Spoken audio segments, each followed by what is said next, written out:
We are the Church of the Good Shepherd, CGS Philippines, and you are welcome. We invite you to like, share, and engage with our live stream. Calling all disciples, let us grow together. Join our online classes and learn how to live and engage in our life class process. To all potential leaders of Christ, get involved in our School of Leaders 1, 2, and 3. Prayer is our weapon. Be part of our daily morning prayer every day at 5 o'clock. Corporate morning prayer via Zoom every first Friday of the month. In-person corporate prayer every last Monday of the month. Leaders of this generation, engage in our leaders meeting with our senior pastor, Pastor Rami Hinares Jr., every Tuesday at 7 p.m. Indeed, we are unstoppable, and the church is getting bigger. Again, we are the CGS Philippines, and we have the vision.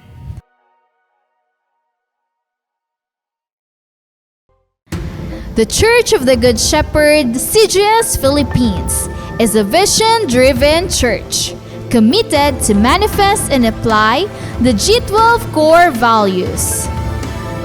I am a true disciple. Christ-likeness and multiplying ministry. Caught by the vision. Understand, live, and transmit the vision. Committed to sell life. Evangelism, leadership development, and multiplication. Passionate spiritually. Devotional life, prayer and fasting, and holiness. Submission to authority. Love, honor, and respect my leaders. Commitment to time.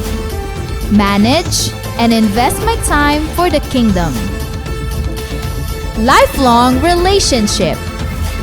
Accountability and responsibility. I love equipping and training. Training is my happy hour. I am a leader of 12 disciples. I am born to multiply. Accomplishing church goal setting. I support, help, and fulfill the goals. I want to see my church grow. Pray, work, and invest. The importance of young people. I will prepare the next generation.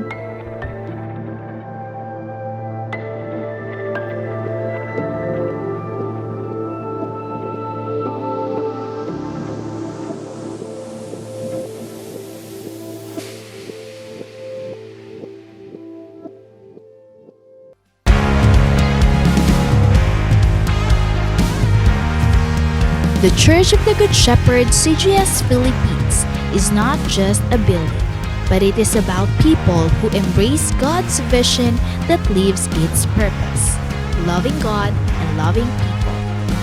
Previous years might be tough years due to the pandemic, but because of God's faithfulness to His church, the vision became even clearer and the calling of His disciples became louder. Through our online platforms, unexplainable breakthroughs become possible, and the church grows bigger and greater. With the help of God's vision manifested to His disciples and leaders, winning people became unstoppable, not just here in the Philippines, but also all around the world. Disciples, leaders, and pastors in different churches became one in spirit to continue to rise up and expand the territory of God's kingdom. As we celebrate and worship the Lord, more than 1,000 disciples woke up early at 6 in the morning for our online simbahay. And to further develop them, more people were involved in the process of discipleship. First in life class, where they learned how to live a life according to the will of God. After life class, To continue the works of God's vision, disciples were trained and equipped through the School of Leaders 1, 2, and 3.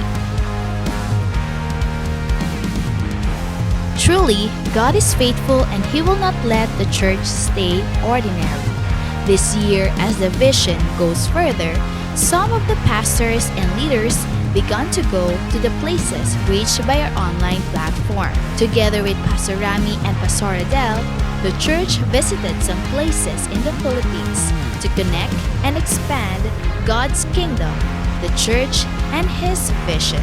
All these things happens because pastors, leaders, and disciples in different churches and places are committed to prayer every morning and evening. The vision will never stop, and His people will never be silent. It is true, the latter house is greater than the former, for we are the church of the Good Shepherd, and we have the vision.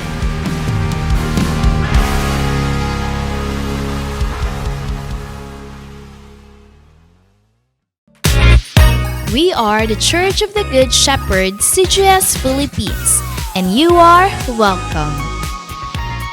We invite you to like, share, and engage with our live stream. Calling all disciples, let us grow together. Join our online classes and learn how to live and engage in our life class process. To all potential leaders of Christ, get involved in our School of Leaders 1, 2, and 3. Prayer is our weapon. Be part of our daily morning prayer every day at 5 o'clock. Corporate morning prayer via Zoom every first Friday of the month. In-person corporate prayer every last Monday of the month. Leaders of this generation, engage in our leaders meeting with our senior pastor, Pastor Rami Hinares Jr., every Tuesday at 7 p.m. Indeed, we are unstoppable, and the church is getting bigger. Again, we are the CGS Philippines, and we have the vision.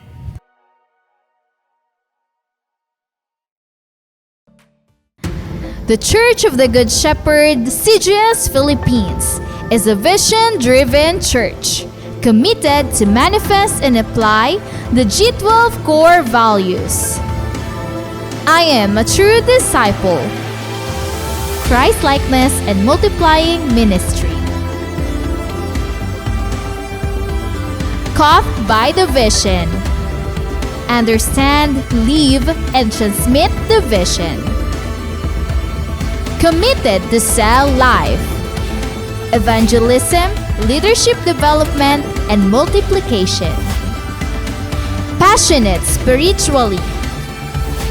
Devotional life, prayer and fasting, and holiness. Submission to authority. Love, honor, and respect my leaders. Commitment to time. Manage and invest my time for the kingdom. Lifelong relationship. Accountability and responsibility. I love equipping and training. Training is my happy hour. I am a leader of 12 disciples. I am born to multiply.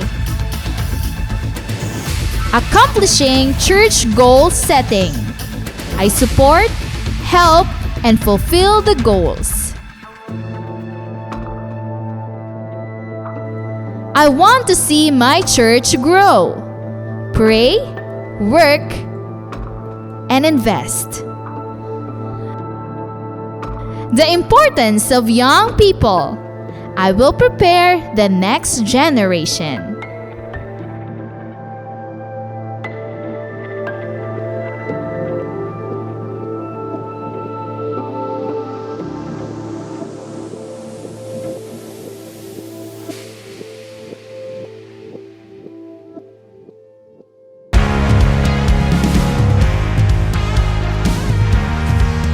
The Church of the Good Shepherd, CGS Philippines, is not just a building, but it is about people who embrace God's vision that lives its purpose. loving God and loving people. Previous years might be tough years due to the pandemic, but because of God's faithfulness to His church, the vision became even clearer and the calling of His disciples became louder. Through our online platforms, unexplainable breakthroughs become possible, and the church grows bigger and greater. With the help of God's vision manifested to His disciples and leaders, winning people became unstoppable, not just here in the Philippines, but also all around the world. Disciples, leaders, and pastors in different churches became one in spirit to continue to rise up and expand the territory of God's kingdom. As we celebrate and worship the Lord, more than 1,000 disciples woke up early at 6 in the morning for our online simbahay. And to further develop them, more people were involved in the process of discipleship. First in life class, where they learned how to live a life according to the will of God. After life class, to continue the works of God's vision, disciples were trained and equipped through the School of Leaders 1, 2, and 3. Truly, God is faithful and He will not let the church stay ordinary. This year, as the vision goes further, some of the pastors and leaders began to go to the places reached by our online platform. Together with Pastor Rami and Pastor Adele, the church visited some places in the Philippines to connect and expand God's kingdom, the church, and His vision. All these things happens because pastors, leaders, and disciples in different churches and places are committed to prayer every morning and evening. The vision will never stop, and His people will never be silent. It is true, the latter house is greater than the former, for we are the church of the Good Shepherd, and we have the vision.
Good morning po sa lahat. Welcome po sa ating morning simbahay at wini-welcome ko po ang bawat naka-tune in sa umagang ito at wini-welcome po natin lahat ng ating mga pastors dito po sa CGS Philippines headed by Pastor Rami and Pastora Adel. Ang mga pastors po natin in different locations po sa umagang ito. Mga primary ng bawat churches natin, gayon din yung ating mga cell leaders at mga attendees, disciples, at ganun din yung mga invites. Wini-welcome po namin kayo sa gawain na ito ngayong umaga. At sa umaga pong ito, ihihanda po natin yung ating mga sarili sa ating pagsamba sa ating Panginoon. Even na tayo po ay nasa online, we feel the presence of God in every location na nasaan po tayo ngayong umaga na ito. Ganyan din yung mga kababayan din po natin, no, na nasa Luzon, Visayas, and Mindanao.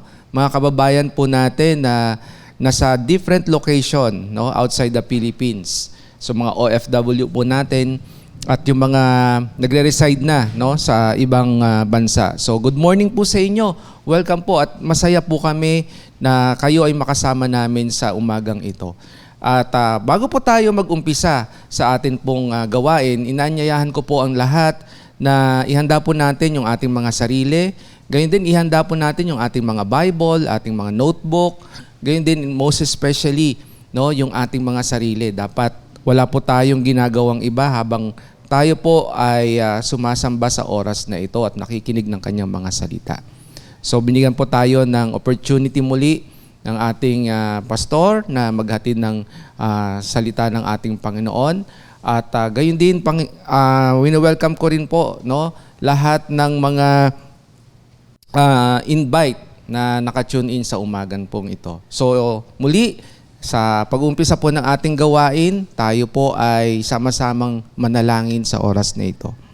Father God in heaven, we thank you, Lord, for this morning. Salamat po, O Diyos, sa umagang ito na pinagkaloob niyo po sa bawat isa. Kami po ay nagpupuri at lubos na nagpapasalamat sa kadakilaan mo sa buhay po namin. Salamat dahil despite of all the circumstances, the challenges, you are God and you are in control. At salamat po dahil patuloy mong pinapakita sa amin na sa lahat ng aspeto at nangyayari sa aming buhay, kami po ay bumabalik sa iyo, sa iyong presensya, Panginoon. Kaya, Panginoon, allow us, O God, to praise you, to worship you in spirit and in truth. Allow us to be with you sa oras na ito, Panginoon. At alam ko, Panginoon, na patuloy kang magpe-penetrate sa buhay, sa puso ng bawat nakikinig ng iyong mga salita. Dahil wala po kaming ibang pupuntahan sa aming mga buhay kundi ikaw lamang, O Diyos. Kaya, Lord, we ask the presence of the Holy Spirit to be with us, na maunawaan po namin ang mensahe na yung ipararating, Panginoon, sa bawat isa sa amin. And Lord God, we ask for forgiveness sa mga pagkukulang po namin, mga nagawa po namin pagkakasala sa iyo, O Diyos. Cleanse us by the blood of Jesus, O Lord, and heal us, O God, sa oras na ito, sa mga may karamdaman, O God. So Lord, I pray na samahan niyo po kami all throughout our morning simbahay sa umagang ito. Ito po ang aking dalangin sa pangalan po ng iyong anak na si Jesus. Amen and amen. At inaanyayahan ko po kayo, no, sabayan po natin ang ating CGS Philippines worship team upang dalhin po tayong patuloy sa presensya ng ating Panginoon.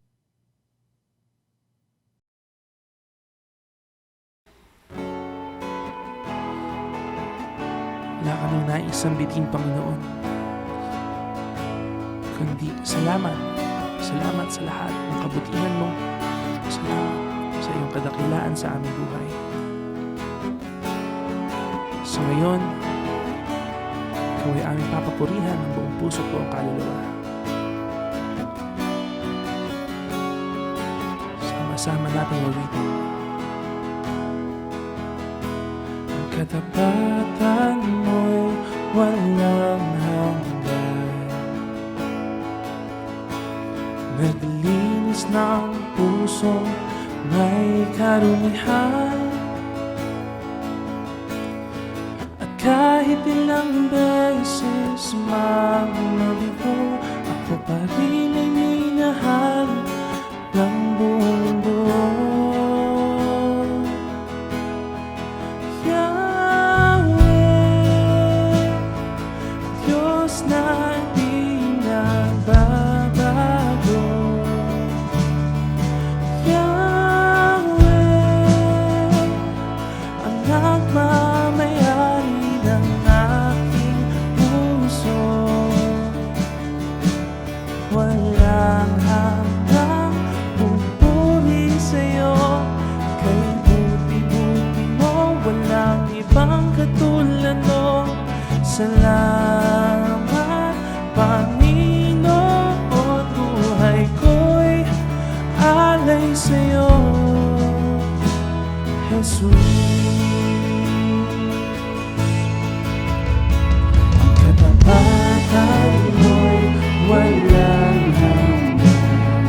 Sama natin awitin.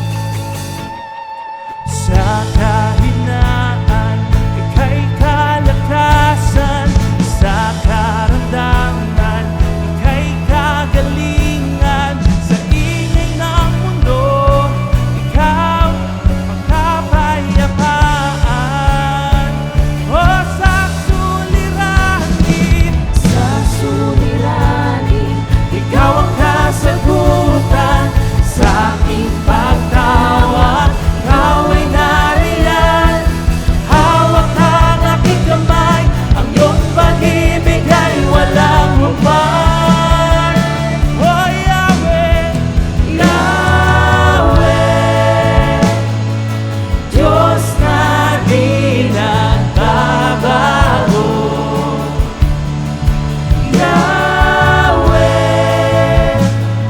ang nagmamayari ng aking puso. Yahweh, ang makapangyarihang Diyos. Yahweh,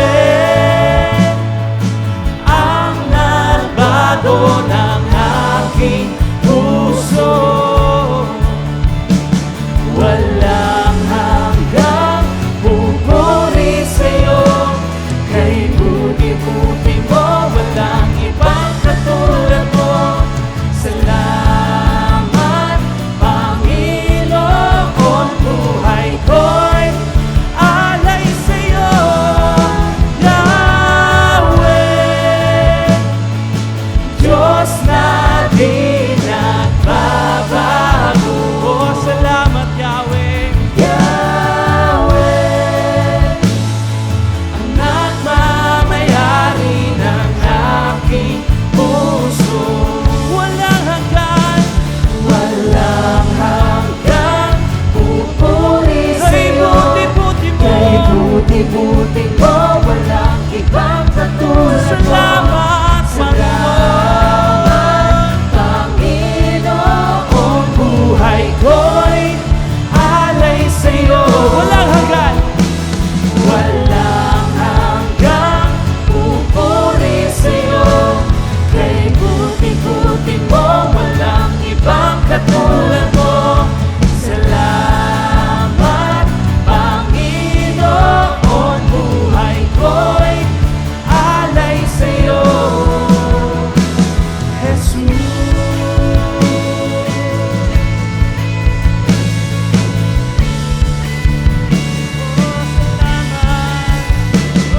Salamat, Panginoon.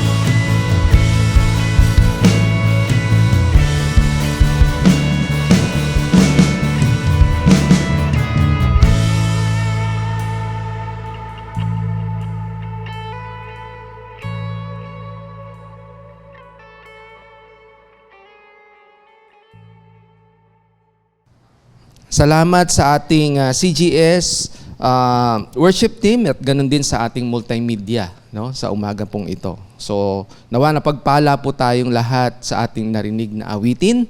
At ngayon po, tayo po ay makakarinig ng salita ng ating Panginoon. So, una po sa lahat, dapat tayo ay nakahanda, no, yung ating mga puso, at ang ating isip, concentrated po tayo sa umagang ito. Napakahalaga po na sa bawat mensahe na naririnig po natin, hindi po natin ina-allow yung distraction. Kasi ang distraction, yan magkakos sa atin para hindi natin maunawaan ang salita ng ating Panginoon. So let us prepare our heart and our spirit sa ating mensahe na marinig ngayong umaga. So gusto kong dalhin ng bawat isa, no, na sa panahon natin ngayon, generation to generation, maraming nangyayari sa ating paligid, no, sa mga nakaraan natin na taon, sa mga lumipas po, at ganun din sa bawat aspeto ng ating mga buhay. At napakahalaga na kapag tayo, no, nakakilala sa Panginoon, may mga bagay po sa buhay po natin na ito yung nagiging dahilan para madali po tayong makawin ng tao. No? Or masasabi po natin na tayo po ay makapagbahagi ng salita ng Diyos. At importante na kapag ikaw ay may relasyon sa ating Panginoon, mahalaga na epektibo ang testimonya mo. Di po ba? Parang katulad sa nangyayari po sa bansa po natin ngayon, no? Napaka toxic at the same time nakakadismaya, no? Yung mga nababalitaan po natin sa ating mga paligid. But then, makikita po natin na ang number one na nagiging cause para makonvict ang isang may nagawang kasalanan is the witness. No? The witness. O yung magte-testify, magte-testimony. Okay, sa isang case, ganyan po ang nangyayari. Kailangan strong ang isang witness, kailangan strong ang isang testimonya, no, ng isang saksi pagdating sa mga cases. But then, dalhin po natin ito pagdating sa ating relasyon sa ating Panginoon. Dapat tayo din, no? Tayo na nakakilala, ikaw na nakakilala sa Panginoon. Ang Panginoong Jesus has done already things that immeasurable sa buhay ng bawat isa. No? At naranasan natin yung pag-ibig, pagpapatawad, grasya ng ating Panginoon. So, ikaw at ako, dapat epektibo yung ating testimonya, no? O testimony, no? Kasi ako bilang makasalanan, naranasan ko ang pagpapatawad ng ating Panginoon. Ako bilang makasalanan, naranasan ko yung grasya ng ating Panginoon. And it is because of His love, no? And ako na nakaranas nito, dapat iti-testify ko ito. Kasi napakahalaga yung testimony ng isang taong binago ng ating Panginoon. Amen po ba?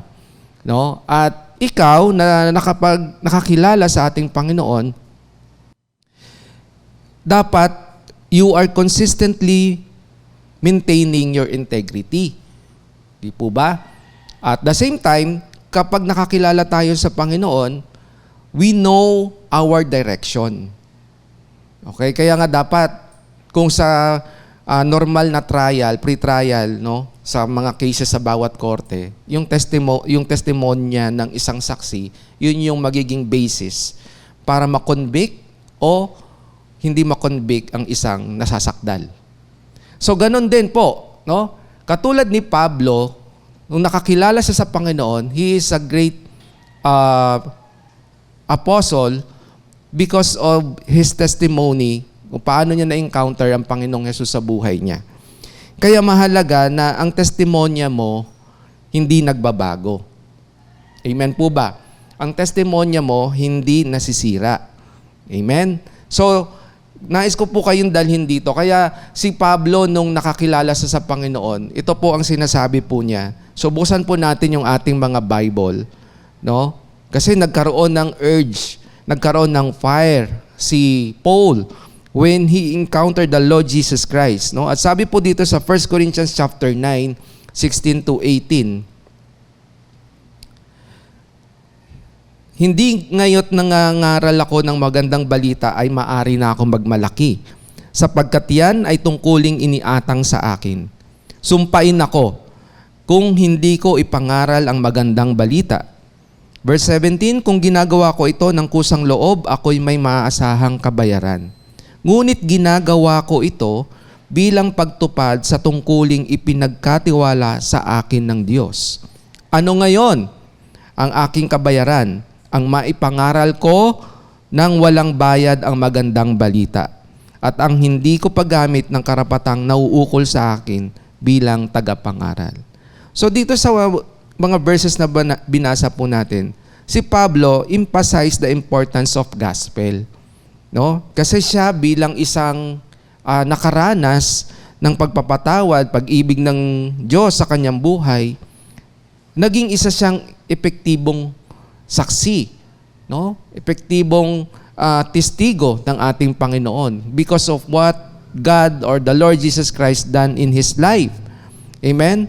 Kaya hindi po tayo magtataka na sinabi ng ating Panginoon dito sa Acts 1:8, no? Sabi po dito, but you will receive power when the Holy Spirit comes upon you.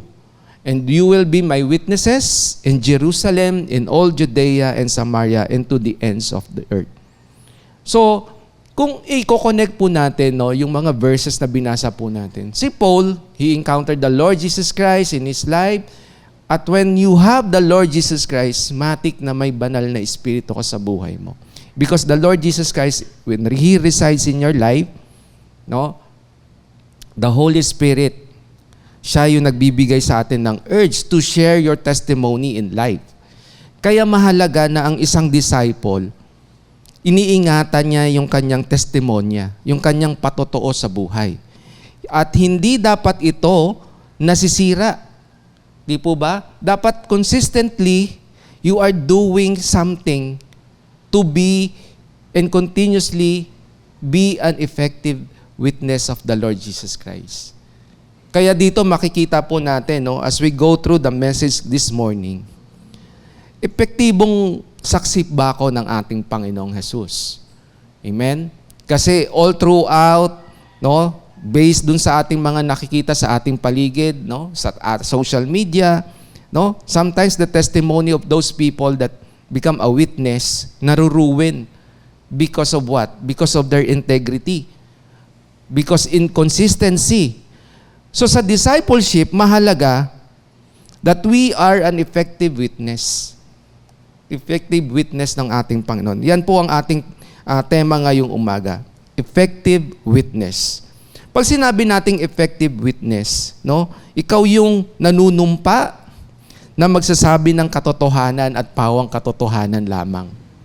Amen? Kaya nga 'di ba kapag po nag-oath or bago mag-umpisa ang trial sa isang korte, nagsusworn, nagtataas ng kamay, nanunumpa. Kaya ang disciple dapat may panunumpa sa ating Panginoong Jesus na siya ay patuloy na magbabago, na ang kanyang buhay ay isang testimonya na magiging epektibo at makakakumbinse ng mga tao na madadala sa panan ng ating Panginoong Hesukristo. So, napakahalaga po niyan. Kaya dapat ang isang effective witness, meron siyang, number one, meron siyang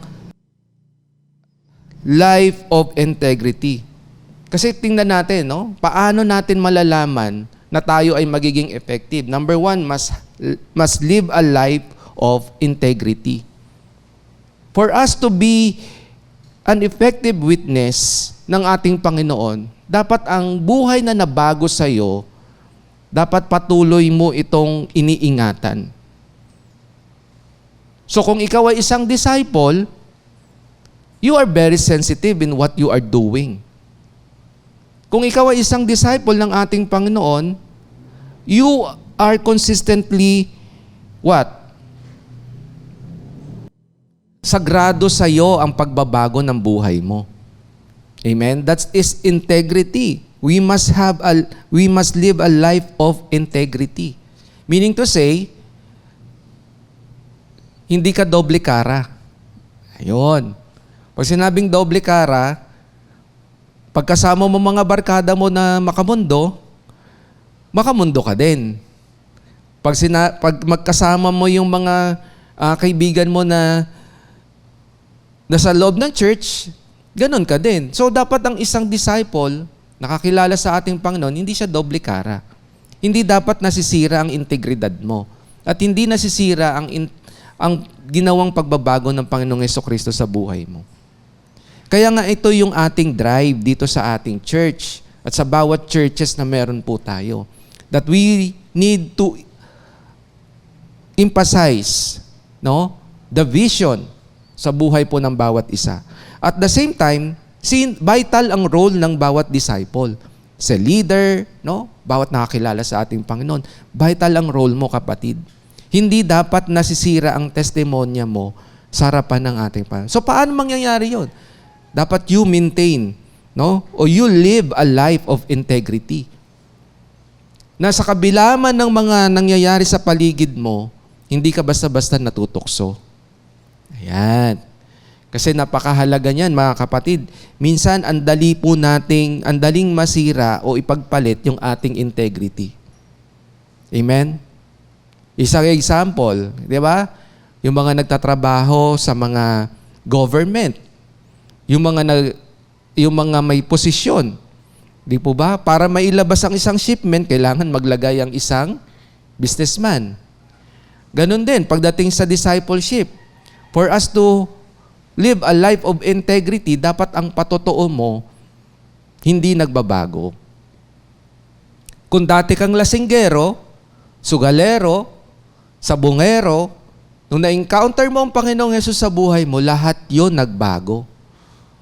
Umaattend ka na ng cell group, hindi ka na umiinom ng alak, hindi ka na naninigarilyo, no? Minsan nakikita mo pa, naka-live pa no? Habang nagtatrabaho. Hindi niya nalalaman na yung sa pagla-live niya minsan sa Facebook, yung mga nasa paligid niya at pati siya, nandun pala may mga bote ng alak, naninigarilyo yung mga naka-cell group, di po ba? So, is that a life of integrity? Yes, umattend ka ng cell group, pero sometimes, wala nakikitang pagbabago sa buhay mo. Ayon. Kaya paano tayo magiging effective witness ng ating Panginoong Hesus if we, for ourselves, or ourselves pa lang, sinisira mo na to? Di po ba? Paano ka makakagayak ng tao? Paano mo madadala ang pamilya mo kung ikaw mismo sa loob ng tahanan mo, ikaw ang number 1 na nambubulyaw, ikaw ang number 1 na naninigaw, ikaw ang number 1 na tamad. Tapos nasa loob ka ng church, you are a cell leader, you are a disciple of the Lord Jesus Christ, pero hindi nakikita ang magandang integrity sa'yo. Di po ba? Ano ang sinasabi in Psalms chapter 119, verse 1 to 3? Sabi po dito, mapalad ang mga taong malinis ang pamumuhay.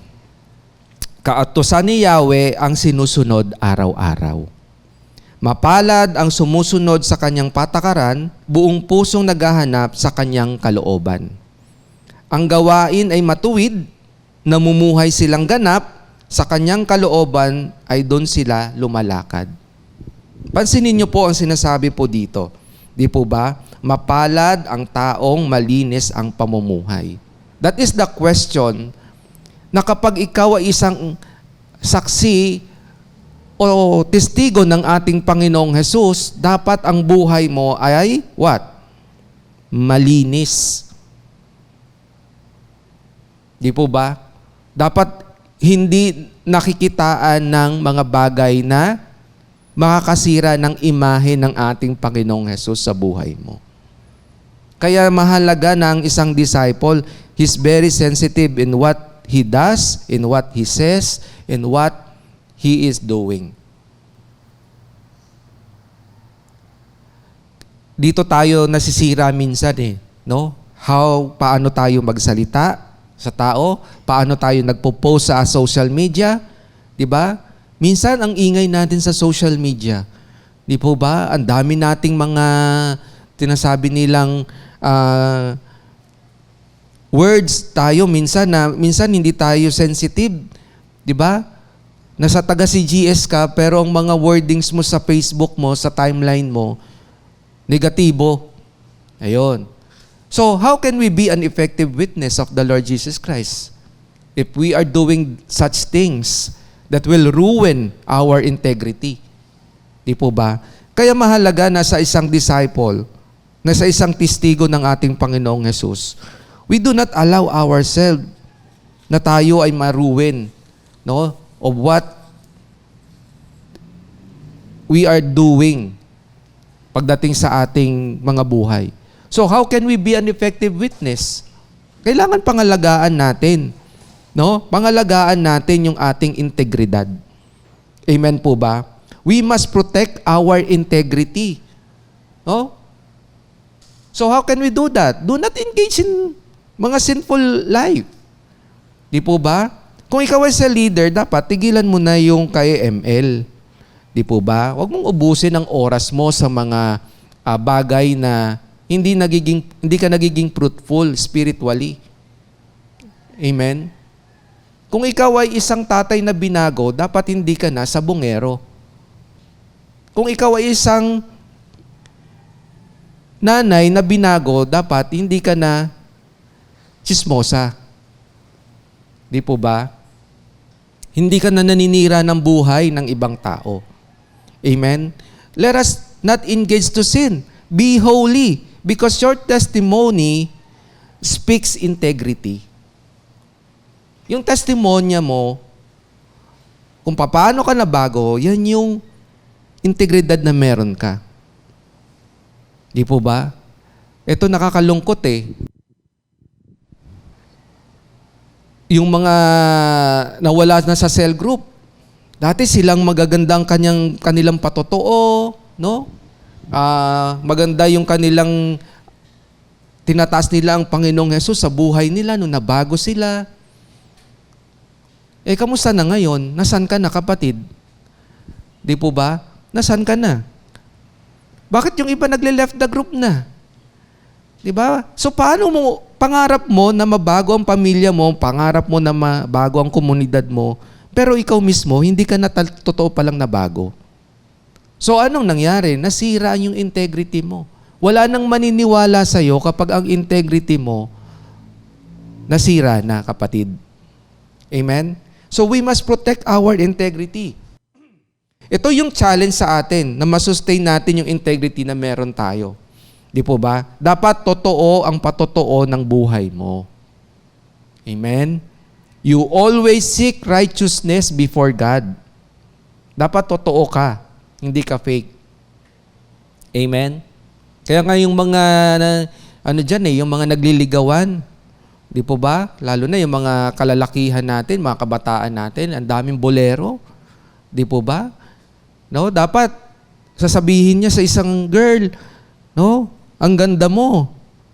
Okay? Ito namang girl, kinikilig. Di ba? So dapat, pag sinabi natin ng isang bagay, totoo tayo. Hindi tayo namimeke.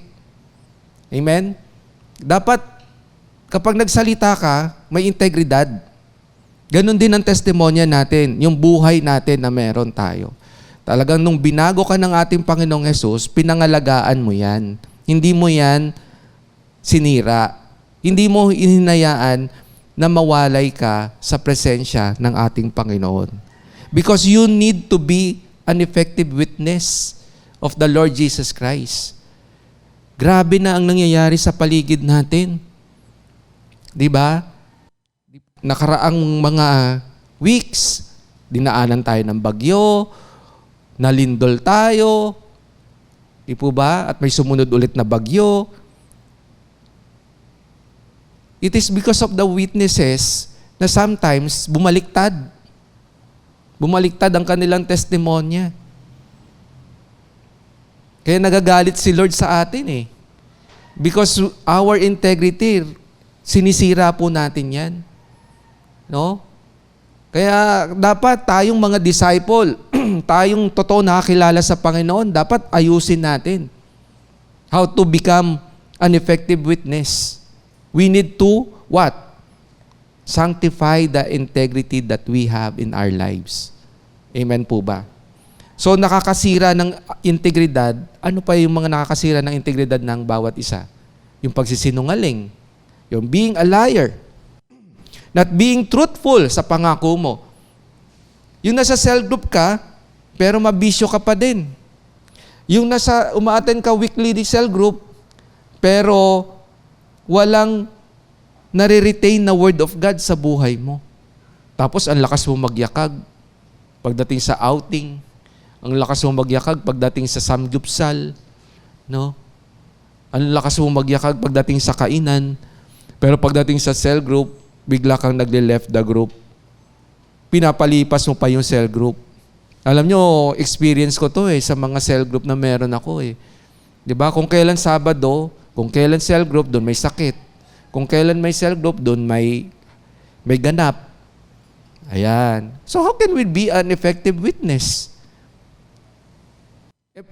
Sa mga simpleng gawain pa lang ng ating Panginoon, ang dali mo nang mag-excuse. Sa simpleng trahedya pa lang ng buhay natin, Pinagpapapalit na natin. And then kapag may malaking trahedya na, iiyak ka na kay Lord. Di po ba? So how can we be an effective witness? Kung ang integrity mismo natin, tayo ang sumisira nito. Dapat, kapag may Panginoong Hesukristo ka, pinapangalagaan mo ang pangalan niya sa buhay mo, kapatid. That is to become an effective witness of our Lord Jesus Christ. Kaya mahalaga na ang isang disciple, alam niya ang kwento ng buhay niya na dapat totoo siya sa harapan ng ating Panginoon at kahit walang nakakakita sa Kanya. Amen po ba?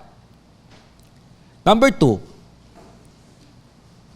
how can we be an effective witness ng ating Panginoong Jesus? We must have a deeper faith in Christ.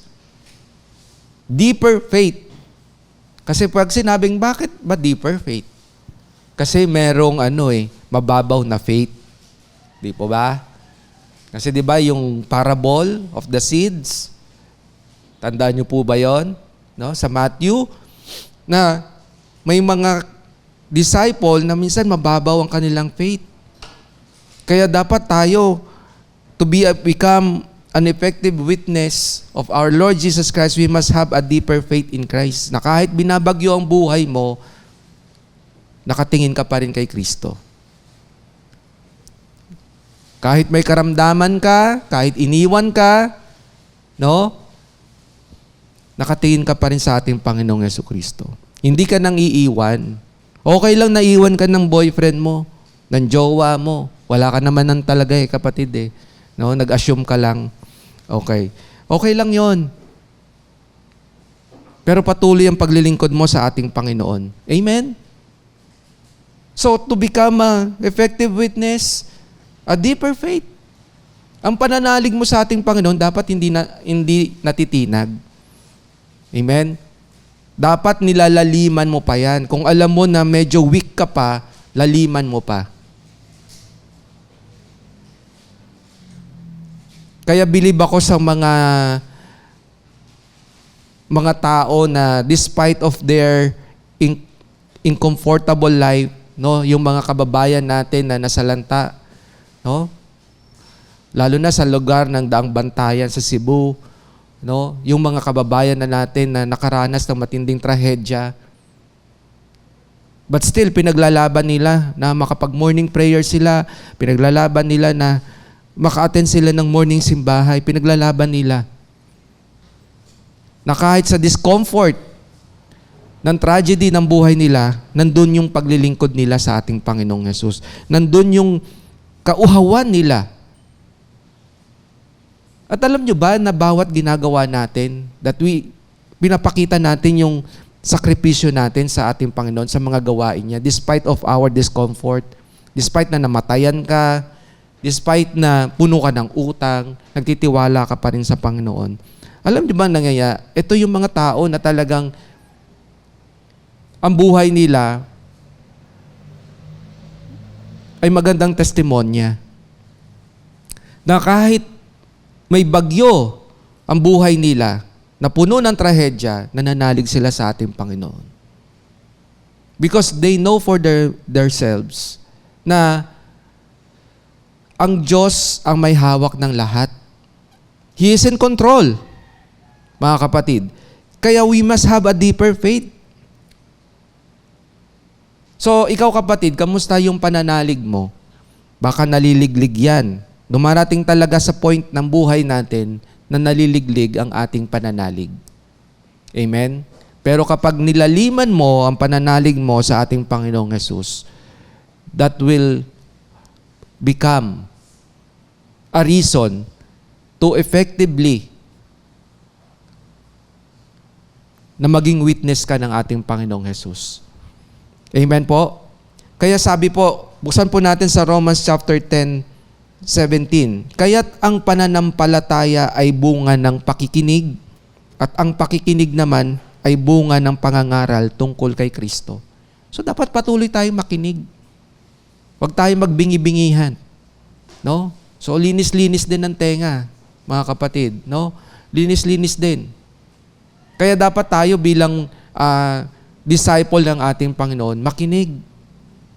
Makinig tayo palagi sa mga sinasabi ng ating pastor, sa ating mga leader, no? Huwag natin punuin yung ating spiritual ears ng tutuli. Di po ba?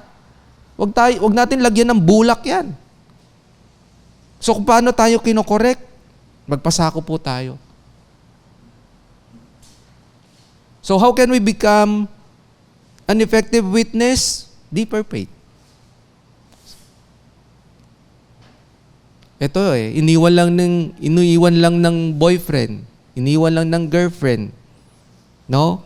Nawala na yung pananalig sa ating Panginoong Jesus. Is that a deeper faith in Christ? Ang faith niya nasa jowa niya. No? Ang malungkot, hindi niya naman talaga jowa. Nag-assume lang siya. Kapatid, di po ba? Kaya ikaw bilang nakakilala sa ating Panginoon, mahalaga na ang pananalig mo, laliman mo.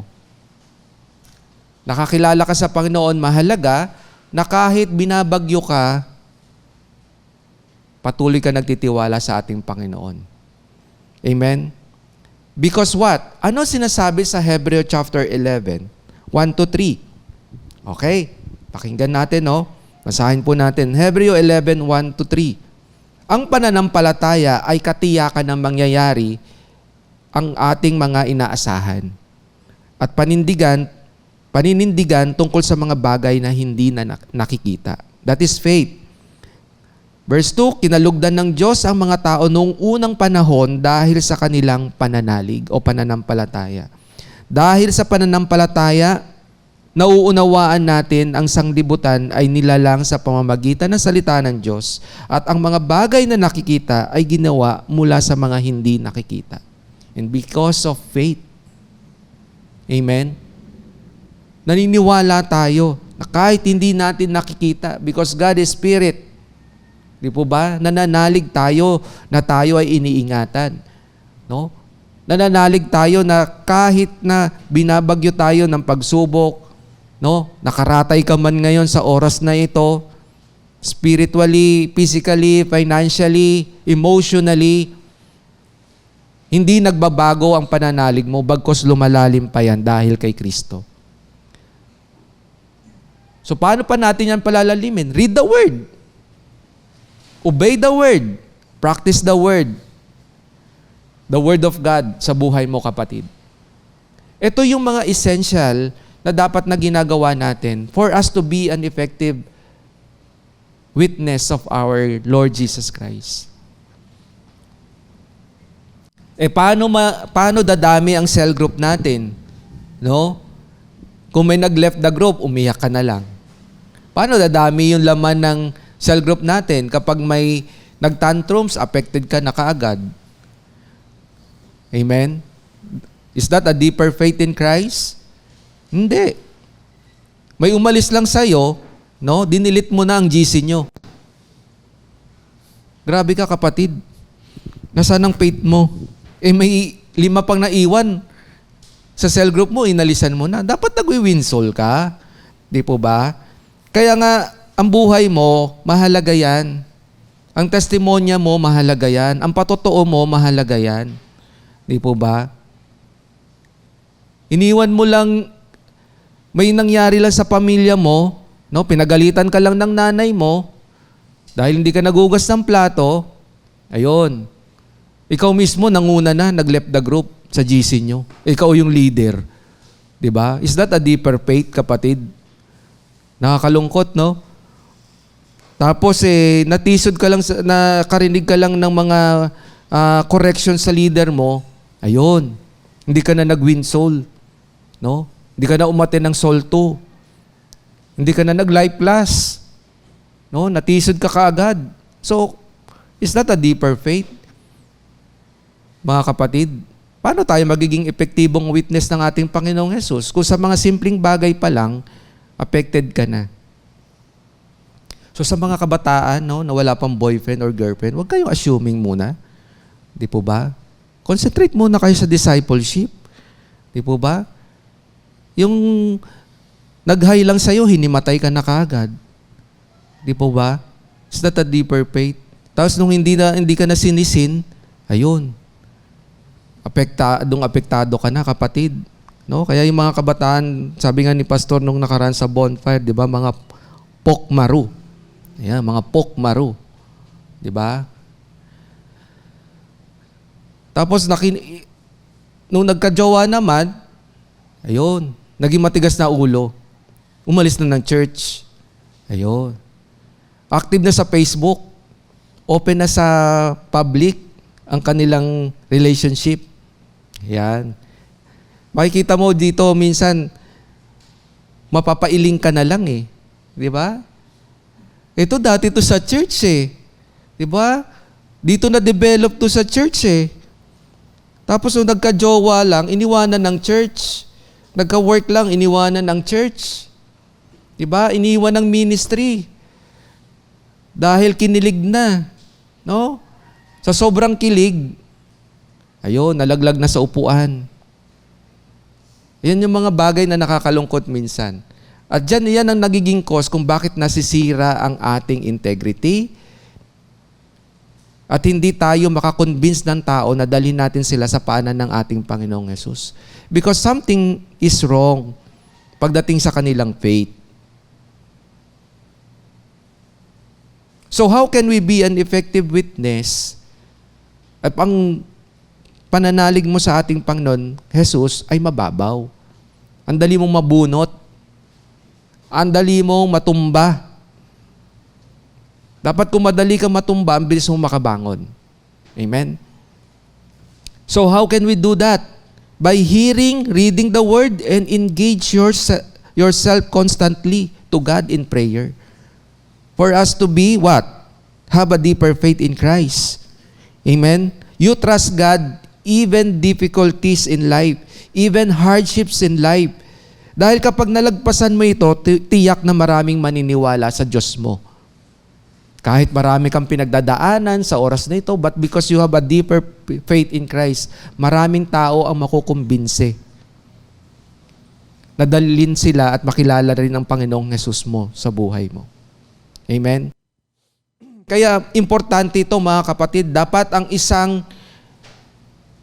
disciple, ang isang testigo ng ating Panginoong Hesus, dapat nananalig ka kahit niyayanig ka. Dapat nagtitiwala ka kahit walang-wala ka na. Amen? And that is a deeper kind of faith. Dapat hindi ka talunan, malalim ka dapat. Hallelujah. Ang daming mga characters sa Bible na naririnig po natin, nababasa po natin, na matindi ang kanilang pananalig despite of all the circumstances na nangyari sa buhay nila. Isa sa mga example is si Job. Di po ba? Paulit-ulit po nating naririnig, nababasa, ang istorya ng buhay ni Job. But despite of that, nandun yung kanyang deeper faith sa Diyos. Ikaw kapatid, ano ang sitwasyon ng pananalig mo ngayon sa ating Panginoong Hesus? So this is our things na dapat nating i-check sa buhay po natin. Sa mga nakalipas na araw at weeks namin, meron din kaming mga bagay na kinakaharap. Pero alam nyo, kapag tayo, ito personal ko po itong testimony, kapag kahit despite of that circumstances na nangyari sa amin, sa family ng wife ko, I feel the security from God because of my faith. I feel the comfort of God. Hindi biro yung nangyari sa family namin sa mga nakalipas na week. Matinding sakripisyo, panahon, resources. But then you know what mga kapatid? If you have a deeper faith, you know God is in control. Alam mo na in every situation, God is in control. Kaya tayo mahalaga na nakakilala sa Panginoon. You know your God. You know where your faith comes. Dapat. And alam nyo, why we stand? Because of the Word. Why we stand? Why we stay strong? All for the glory of God po, mga kapatid, no? Because of the Word of God. So ito yung dahilan kung bakit pa dapat laliman natin.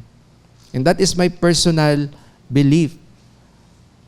Na kapag ikaw pala, diniligan ng pananampalataya mo ng salita ng Panginoon sa buhay mo, kahit may mga pagsubok na dumarating, nakatayo ka pa rin. Amen po ba? Kaya mahalaga na sa isang disciple na katulad natin, huwag nating i-allow na masira yung ating integrity, huwag nating i-allow na mababaw lang yung ating faith. At ano pa? Dapat nauunawaan natin ng mas malalim, no? Yung salvation na meron po tayo. That is our third point. For us to become an effective witness, must have a deeper understanding of salvation. Naunawaan mo ang kaligtasan na binigay ng Panginoong Jesucristo sa buhay mo. Amen? So, bakit ba tayo nagwi-win soul? Bakit ba tayo kailangan one verse evangelism? Alam nyo po, ang daming mga nangyayari. Minsan nagugulat na lang tayo. Kausap mo lang ang isang tao, kinabukasan wala na siya. Dapat urgent sa buhay ng bawat disciple ang salvation. Urgent. Because we never know the life we have. And the people around us, mga kapatid. That's why, ganun tayo ka-intense pagdating sa discipleship. That we allow ourselves na maging kagamit-gamit tayo. No? Naunawaan natin ng malalim yung salvation na meron tayo. Malalim na pangunawa pagdating sa ating kaligtasan. Kaya pala, dito sa CGS Philippines, ganun ka-intentional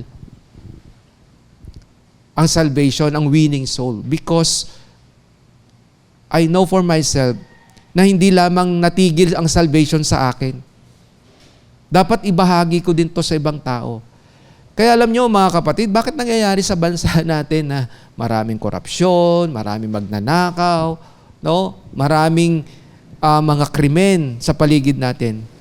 Because maraming disciple pa rin ang hindi nauunawaan ng malalim yung salvation na meron siya. Takot siya na ma-reject.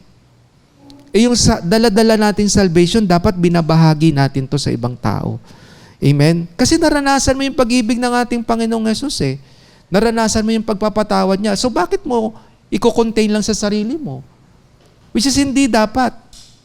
Di po ba? Kaya marami pa rin disciple ang takot, timid. Marami pa rin disciple ang ayaw magbahagi ng salvation. Kasi hindi nila naunawaan yung malalim na bahagi nito. Amen? Saan ba ito dapat nating makita? No? Dapat makita ito sa buhay po natin. Na kapag na ikaw mismo na disciple ng ating Panginoon, naunawaan mo to. Must have a deeper understanding of salvation. Ephesians chapter 2, 8-10. Sapagkat dahil sa kagandahang loob ng Diyos, kayo ay naligtas sa pamamagitan ng pananampalataya. At ito'y kaloob ng Diyos at hindi mula sa inyong sarili. Hindi ito bunga ng inyong mga gawa, kaya't walang may pagmamalaki ang sinuman. Kung ano tayo ngayon ay gawa ng Diyos at sa pakikipag-isa natin kay Kristo Jesus ay nilikha niya tayo para sa mabubuting gawa na inihanda niya noong una pa man upang gawin natin. Imagine that, mga kapatid. May inihanda na si Lord eh. Pero anong kailangan? Dapat merong action. Amen? Hindi pwedeng pabago-bago yung buhay testimonya mo. No, dapat firm ito para kay Kristo. Amen? Kaya mahalaga na tayo bilang mga disciple ng ating Panginoon. Epektibo ang buhay patotoo mo sa taong nakapaligid sa iyo. Amen? Because what? Binayaran mo ba ang salvation na meron ka ngayon? Hindi. Libre yan. Freely given by God. And through our Lord Jesus Christ. So why not give it freely also to those people? Paano? Inuuna mo, puro chat. Chat ni jowa. Inuuna mo, Netflix. Inuuna mo yung mga series sa Netflix. Episode, ano ka na ngayon? 16. No? Hindi ka na naka-move on sa mga love story ng Korean na pinapanood mo. No? Feeling mo ikaw yung karakter. Ayun. 'Di ba? Tapos ang dami na nahuhulog sa impyerno. No? Ikaw, kuya-kuyakoy, hindi ka nag-win ng soul. Mga kapatid, aba, gising-gising, no? Galaw-galaw. Lahat tayo may kailangan gawin. Ikaw at ako, may responsibilidad tayo para kay Kristo. At yun ang ibahagi natin, yung kaligtasan na naranasan natin mula sa Kanya. So kung may taong nag-win sa'yo, ikaw din mismo, mag-win ka ng tao. Di po ba? I-practice mo yung one-verse evangelism, kapatid. Because salvation is free. Freely given by God. So dapat generously tayo nagwi-win din. Because you are an effective witness of the Lord Jesus Christ in your life. Amen to that? So, sabi nga ni Paul, di ba? Balikan po natin yung sinasabi sa 1 Corinthians 9:16. Hindi ngayo't nangangaral ako na magandang balita ay maari na ako magmalaki, sapagkat yan ay tungkuling iniatang sa akin. Ano sabi ni Pablo dito? Alam nyo, pag nababasa ko to, parang nagigising lalo yung aking spiritual condition. No? Sabi ni Paul, sumpain ako. Kung hindi ko ipangaral ang magandang balita, sumpain ako. Imagine that. That is a powerful statement na sinasabi niya sa sarili niya, sumpain ako. Gusto ba natin yon, mga kapatid? Alam niyo, nakita ko yung heart ni Pablo dito, no? Na ganun niya naunawaan yung lalim ng salvation na meron siya. Na ganun niya naunawaan yung lalim ng pag-ibig ng Diyos sa buhay niya. Kaya bakit niya ito pinagdadamot? Kaya nga sabi diyan ni Paul, no? Sapagkat yan ay tungkuling iniatang sa akin. Dapat ito yung magiging statement natin. No? Ito yung tungkulin, kaya dapat masipag tayo mag-win ng soul. That is part of our legacy sa paglilingkod natin sa Panginoon. Sumpain ako kung hindi ko ipangaral. Di po ba? Ikaw, nasa comfort zone ka palagi. Labas naman. Di po ba? Nasa comfort zone ka lagi, nakakoke ka pa, may kinakain ka pang chicharon dyan. No? Comfort zone yan Di po ba? Pakuya-kuyakoy ka sa SB. No? Hindi ka naman nagwi-win ng soul. Di ba? Pero alam niyo, sabi ni Pablo, sumpain ako Sumpain ako kung hindi ko ipangaral ang magandang balita. So for us to be an effective witness, no? Ng ating Panginoong Hesus, sipagan mo ang paglilingkod mo. Amen? Kaya dito natin naunawaan yung sinabi ng ating Panginoong Hesus dapat. Now, as a disciple of the Lord Jesus Christ, sabi ng ating Panginoon, no? Balikan natin yung Acts 1:8, you will receive power when the Holy Spirit comes on you. And you will become my witnesses. In Jerusalem, sa ating pamilya, in all Judea, sa ating mga kaibigan, in all Samaria, sa ating mga mahal pa sa buhay, no, in ends of the earth. You have the Lord Jesus Christ in your life. So you have the Holy Spirit. Kaya dapat epektibong testigo ka ng ating Panginoong Hesus. Alam nyo, all the tools nasa loob na ng church, how to win soul. Nasa loob na ng cell group, how to reach out people. No? May mga ginagamit na tools tayo dito for us to be an effective witness. All we need to do is what? We need to have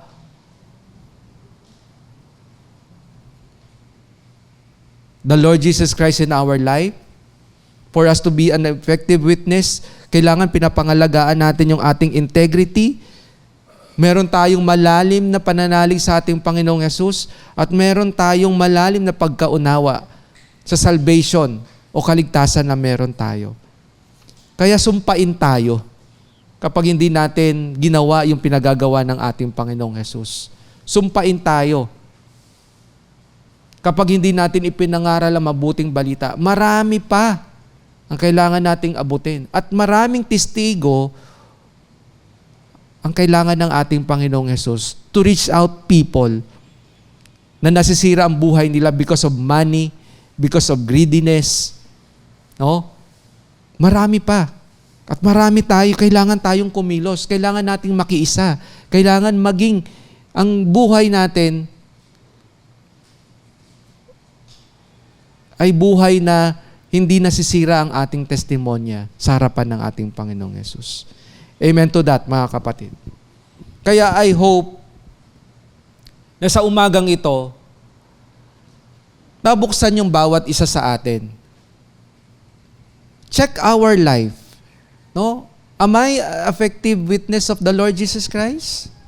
Ako po ba ay epektibo na testigo ng ating Panginoong Hesus? Ako po ba ay epektibong saksi? Just katulad sa korte, sa mga may case. No? Napapawalang sala ang isang convicted because of the testimony ng isang saksi. Ganon din. Nakukonvict ang isang convicted, no? Because of the testimony ng isang saksi pagdating sa court. So, ganun din po tayo pagdating sa ating buhay espiritual. Pwedeng mapawalang sala ang mga mahal natin sa buhay na puno ng kasalanan because of your testimony in life na naipakilala mo ang Panginoong Hesus sa buhay nila. Amen po ba? Ganun din po yun. At po pwedeng makonvict din sila. Mapunta sila sa impyerno because na nahimik ka bilang isang saksi ng ating Panginoon. Kaya nga sa ating pagtatapos, sabi po dito, a person who truly understands the love and the sacrifice of Christ in his or her life can be an effective witness to others. He or she will not remain silent but will share the message of salvation so that many will be saved. So dapat hindi ka nananahimik, kapatid. Dapat ang buhay testimonya mo nagpapabago ng buhay ng ibang tao. Amen? Muli po, samahan po natin ang ating CGS Philippines worship team na sa kanilang dadalhin na mga awitin po sa atin.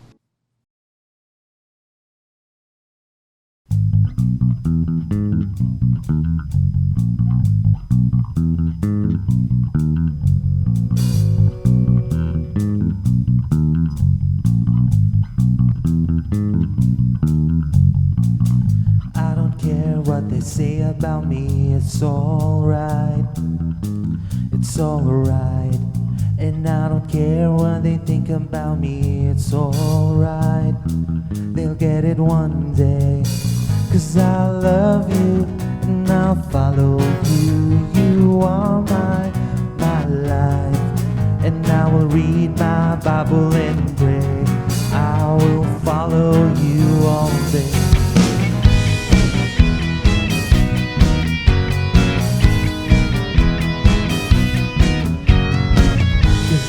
Care what it costs anymore.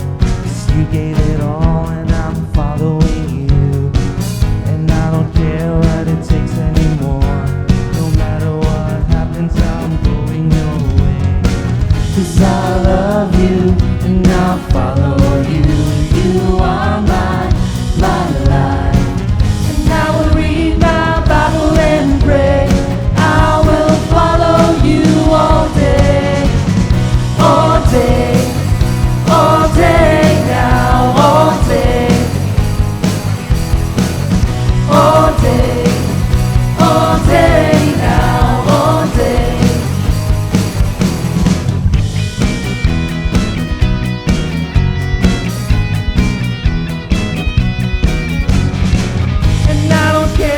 they say about me, it's alright. It's alright. And I don't care what they think about me, it's alright. Gonna get it one day. Hey. 'Cause I love you and I'll follow you. You are my life. And I will read my Bible and pray.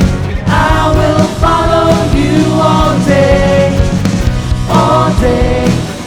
All day now. All day. 'Cause I'll follow you all day. All day now. All day. For anyone around can see just how good you've been to me. To all my friends that don't know you, I pray that you would save them too.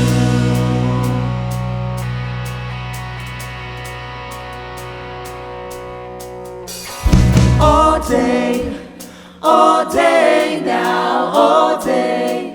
'Cause I'll follow you all day now, all day. 'Cause I'll follow you all day now, all day. 'Cause I'll follow you all day now, all day.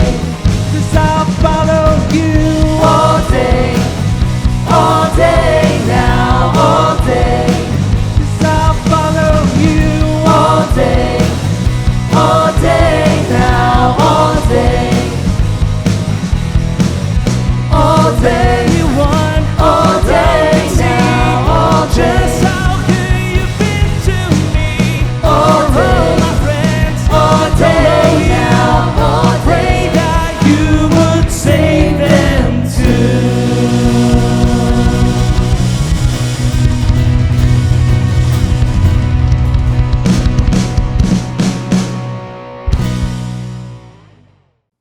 Nagpapasalamat po ako sa opportunity po muli na makapaghatid ng salita ng ating Panginoon sa pamamagitan po na opportunity na bigay po sa atin ni Pastor Rami at ni Pastor Adel. At salamat po sa lahat ng mga kapatid na nag-tune in hanggang matapos ang gawain po nating ito. Marami pong salamat sa inyo at sa oras na ito tayo po ay dadako na sa ating closing prayer. Father God in heaven, marami pong salamat sa mga mensahe, sa mga salita mo na nagbigay sa amin ng pagpukaw, Panginoon, sa mga bagay na pinapaalala mo sa amin. Salamat po, O Diyos, sa mga anak mo na masigasig at nananatili ang kanilang testimonya na ikaw ay kanilang nakilala up to this day, Lord God. We pray, Lord, na continuously give us the wisdom and the knowledge, Panginoon, to share the gospel.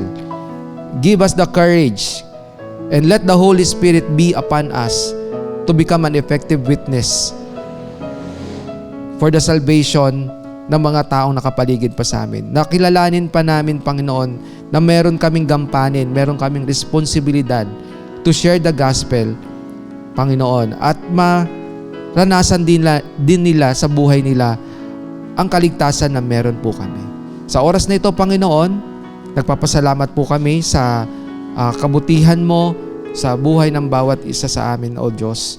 At ipagpalain niyo po ang lahat po na mga disciple, mga nakikinig sa oras na ito, at dalangin po namin, Panginoon, ang iyong biyaya ay patuloy na dumaloy sa bawat isa. Salamat po, Diyos. Sa iyo ang kapurihan, sa dakilang pangalan ng Diyos Ama, ng Diyos Anak, at ng Diyos Espiritu Santo. Amen and amen. Maraming salamat po and God bless everyone.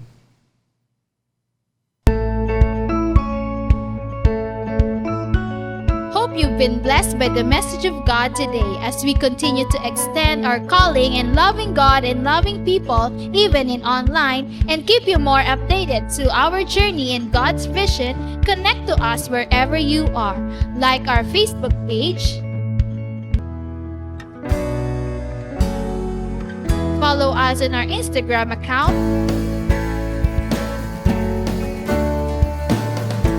and subscribe to our YouTube channel. Be a blessing and always be updated. Are you blessed? Now it's time for you to become a blessing online. By sending stars to support our local church and take part in our LOT project. And be a cheerful giver through sending your tithes and offering to our GCash account.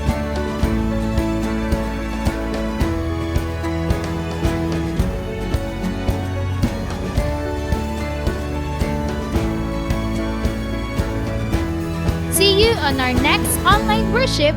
Thank you and God bless.